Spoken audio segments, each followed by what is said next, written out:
તમે વારે માસ કરશે ભગવાનની બધું વસ્તુ સવારે લાવી તમારે પ્રસાદ ઘી ન મળે તો તેલ લેવું, ખાંડ ન મળે તો ગોળ લેવું. તમારા ભગૈયા ઉપર સાથે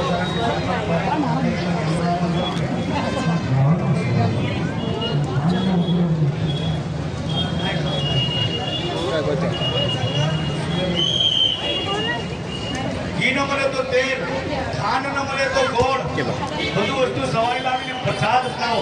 કેટલાક લોકો પ્રસાદ મંદિરેથી આવે ને એટલે કેટલા લોકો મારા બેગ ખોલીને પ્રસાદ લઈ પ્રસાદ તો વેચીને ખાઓ. ભાત કે ખાઓગે તો રાજા કે ઘર જાઓ. આપણે ગુજરાતીમાં વેચીને ખાવું ને વૈકુંઠમાં જાઓ. પ્રસાદ હંમેશા વેચીને ખાઓ. પ્રસાદનો મહિમા આજે જે બને ને એને પ્રસાદ કહેવાય. આ જ વસ્તુ જ્યારે કાલે તમે સવાર બપોરમાં તમારા ઘરે જમવાના ડાઇનિંગ ટેબલ પર બેસો, આજે જે પ્રસાદ આવે હાથમાં લઈએ ને ખાઈએ, માથે હાથ મૂકવાનું મન થાય, એ જ પ્રસાદ કાલે સવારે જ્યારે જમવા બેસો, દાળ ભાત શાક રોટલી ને શીરો હોય, કોઈ ચમચી માથે મૂકતો